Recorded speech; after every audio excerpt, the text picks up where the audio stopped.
राधे राधे दोस्तों, जय माता जी, जय देवलसारी महादेव। कैसे हो आप लोग? आशा करती हूँ ठीक ठाक होंगे। हम भी ठीक ठाक हैं। और आज मेरी छोटी सी ब्लॉग सुबह 8 बजे से शुरू हो रही है। और मेरी ब्लॉग में आप सब भाई बहनों का तहे दिल से स्वागत है। और मैं आज 8 बजे से ब्लॉग बना रही हूँ सुबह की। और यहाँ पर धूप बहुत हो रही है। आजकल तो धूप हर जगह है, गर्मी हर जगह है। नीचे तो देहरादून साइड, ऋषिकेश और दिल्ली साइड, हरिद्वार साइड तो बहुत ही ज़्यादा भयंकर गर्मी हो रही है। यहाँ गर्मी नहीं है, धूप तो है, पर यहाँ अंदर ठंडा है। शाम सुबह और बहुत सही है मौसम। और आज मैं बना रही हूँ अपने लिए मंडवे की रोटी। और आपको दिखाती हूँ मैं मंडवे की रोटी, क्योंकि यहाँ तो मंडवे की रोटी खाई जाती है, इतनी गर्मी नहीं है, ठीक है मौसम। ये मैंने एक रोटी यहाँ पे रखी है और मैं दूसरी मैंने ये बनाई है और ये भी है। और बच्चों के लिए मैंने गेहूं का आटा गूंद रखा है। और अपने एक रोटी तो मैंने अपनी बना दी है। इसमें तो आप दिख जाएगा इसमें, क्योंकि धूप हो रही है, बाहर से धूप आ रही है ना, तो धूप का इसमें ज़्यादा दिख नहीं रहा है। और मेरी अभी गुड़िया, मेरी प्यारी प्यारी गुड़िया अभी सो रखी हैं, क्योंकि उसका रिजल्ट 12वीं का रिजल्ट भी आ गया है। और बड़ी वाली का भी कोर्स पूरा हो रखा है, हो गया है, तो अभी वो सो रही हैं। अब देखते हैं, अभी फ़ोन पे भी देख रही हैं वो कि कहीं के लिए कुछ कोर्स हो या कुछ ड्यूटी डाल, बड़ी वाली का तब ड्यूटी होगी, कहीं कर देखेगी। और मेरा करण भी कल घर आ रखा था, तो आज उसके पापा वो ऋषिकेश जा रखे हैं। उसके पापा के हाथ में दर्द हो रहा था, तो हाथ में भी पैर में भी। तो मैंने कहा सही जगह दिखा दो, तो वो कल आज सुबह 5:30 बजे वहाँ चले गए थे वो। तो अभी वहाँ पहुँच गए हैं। अभी फ़ोन आया उनका कि पहुँच गए, क्योंकि वहाँ मेरे फूफी सास की लड़की रहती है ऋषिकेश में। तो कल उनसे मैंने उन्हें बताया कि इनके हाथ में दर्द हो रहा, तो उन्होंने कहा हाथ पैर में दर्द हो रहा है, तो उन्होंने कहा कि आ जाना, नंबर लगवाया वहाँ। तो तब उन्होंने कहा था कि 8:30 बजे से पहले यहाँ पे पहुँच जाना। तो ये जल्दी चले गए। और लड़का जा रखा है साथ में, क्योंकि उसकी 10-12 दिन की छुट्टी ला रखी है, तो वही गया साथ में, क्योंकि उसने कहा पापा कैसे चलाएंगे गाड़ी, हम दोनों चलते हैं। और मैं उठ गई थी, मुझसे पहले तो मेरा ही लड़का उठ गया था। वो बहुत जिम्मेदार है वो कहीं जाना होता है तो उसको बहुत चिंता हो जाती है। चिंता तो होती है, मुझे भी बहुत। रात में ऐसे था कि मैंने कहा गर्मी का मौसम भी है और इतनी धूप है, वहाँ ऋषिकेश में तो बहुत भयंकर गर्मी होती है। तो मैंने कहा कहीं लेट ना हो जाए, फिर धूप हो जाएगी, फिर वहाँ तो बहुत भीड़ होती है, एमसी में बहुत ज़्यादा भयंकर भीड़ होती है वहाँ पे। वो बार बार बुलाते भी रहते हैं। और फिर मैं नाश्ता पानी तो मैं बना रही हूँ। अब उठने लगी है मेरी गुड़िया भी, होने लगी, उन्हें थोड़ा थोड़ा करके देख रही हूँ एक आँख से कि उठ जाएँ। फिर मैं अब नाश्ता पानी बना के फिर वो करते हैं, आगे का काम भी शुरू करते हैं। और फिर उसने मुझे ना पहचाना नहीं, कि उसने कहा कि कौन कह रहा है। मैं हंसी तो कहने लगी भाभी मुझे, अब मुझे पता हो गया आप ही कह रहे हो। मैंने कहा कैसे, अभी तक तो तू पहचान नहीं रही थी। कह रही थी आप हंस गए, तो इसे इसलिए इंसान किसी न किसी रूप में, किसी न किसी चीज़ में पहचाना जाता है। किसी के गुस्से में, किसी के हंसी में, किसी के अच्छे कर्मों में, कुछ न किसी रूप में आदमी इसकी पहचान होती है। और तब अब यहाँ धूप भी भयंकर हो रही है, आजकल दिन में बहुत धूप हो रही है। और शाम सुबह तो सही है यहाँ पे मौसम, अंदर भी सही है मौसम, इतनी धूप नहीं है। और अब मेरी एक गुड़िया तो उड़ गई है, राधा रानी, ये तो उड़ गई है। अभी रुक्मणी सो रखी है इनका। ये अब मैं आपको ना नाश्ता बनाते बनाते एक भजन सुनाऊंगी। कहते हैं जब भोजन बनाओ और प्रभु का गुणगान करो ना, तो वो भोजन अमृत बन जाता है, आप सबको पता ही होगा। और अब मैं अपना भोजन तो हमेशा अमृत बना देती हूँ, क्योंकि मेरी आदत है सुबह शाम, जैसे मैं काम भी करूँगी, चाहे किचन में रहूँगी, तो मैं गुनगुनाती रहती हूँ और प्रभु का गुणगान करती रहती हूँ। और वो अमृत बने या वैसे बने, पर मेरा तो अमृत बनता ही है। अमृत बनने का ना बनने का कोई मत वो नहीं है। पर मैंने कई गुरुओं से सुना है कि अगर भोजन बनाते समय प्रभु का गुणगान करो, तो वो भोजन अमृत हो जाता है।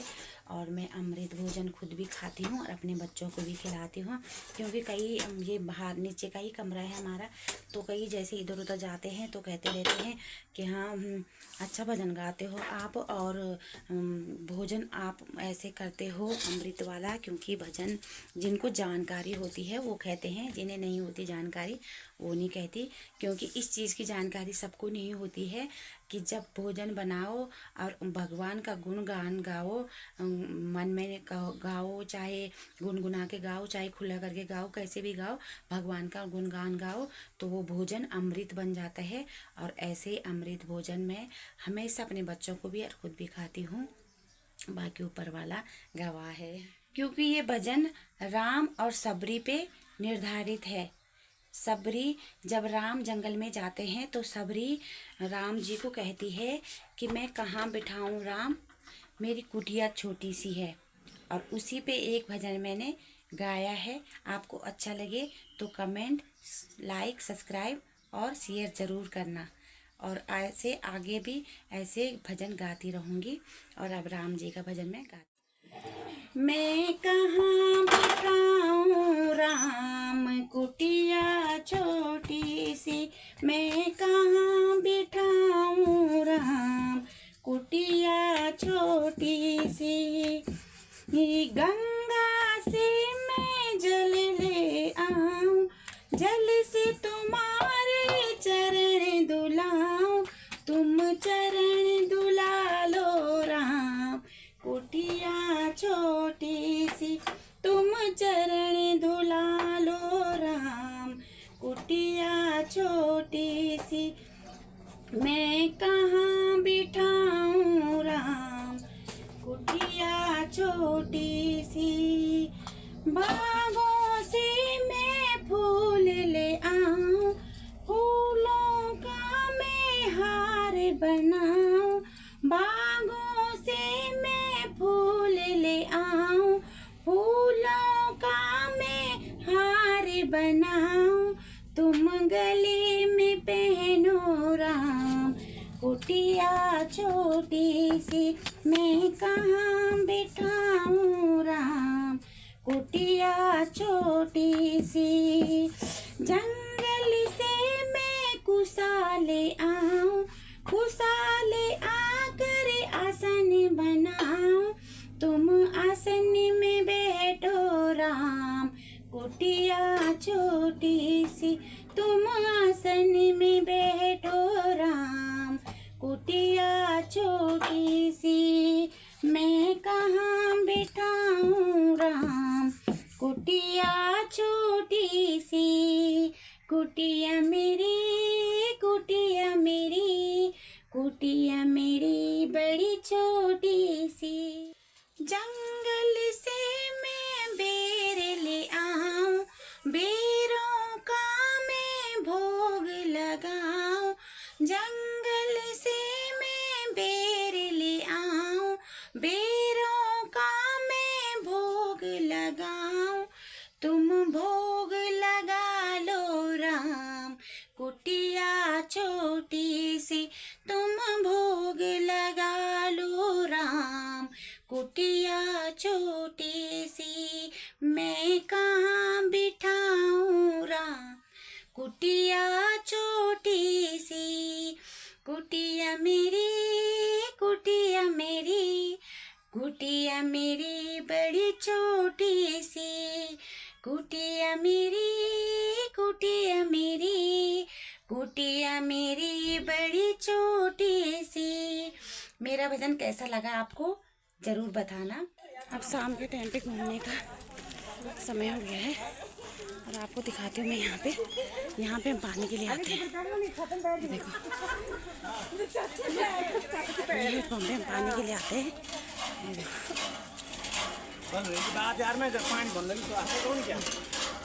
रोज़ हम यहाँ पे पानी के लिए आते हैं।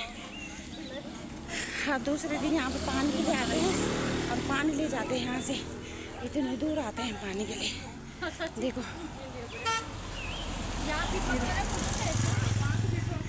पीछे भी आ रहे हैं भाई दोस्त अभी पूरे। यहाँ से पानी ले जाते हैं हम ना, बहुत स्वादिष्ट होता है यहाँ का पानी, क्योंकि हम जब से नाइटेरिया आए हैं हमने वहाँ का पानी नहीं पिया, झील का पानी, यहीं का पानी पीते हैं हम। सब पीछे आ रहे हैं, पीछे से दोस्त, ये सारे दोस्त हमारे घूमने के पक्के हो गए हैं। कैसे हो आप लोग? यहाँ बहुत ठंड है, बहुत ठंड, इसलिए घूमते हैं हम कि गर्मी हो जाए हमारे शरीर में, हो जाएगा हमारा कि यहाँ ठंडा है तो हम थोड़ा घूमेंगे तो पसीना आएगा हमें, पर फिर भी नहीं आता हमें पसीना। घूमने के लिए घूमेंगे भी फिर भी नहीं आता हमें पसीना, बताओ। और लोग घूमते ही नहीं है शहरों में, नीचे शायद गर्म जगहों के घूमते ही नहीं है, क्यों नहीं पसीना होता ज़्यादा, और हम इसलिए घूमते हैं कि पसीना हो, फिर भी नहीं होता पसीना। अब आ चुके हैं हम घूम के, पूरे आयम छमुंड होकर बाजार होके घूम के आ गए हैं। अब मैंने ज्योवती भी कर दी है, और आगे की वीडियो हम आपको दिखाते रहेंगे। और आप मेरी वीडियो को लाइक, सब्सक्राइब, कमेंट करना मत भूलना। और मैं अपनी वीडियो को विराम देती हूँ, आगे की वीडियो हम दिखाते रहेंगे। तब तक के लिए शुभ रात्रि, जय माता दी।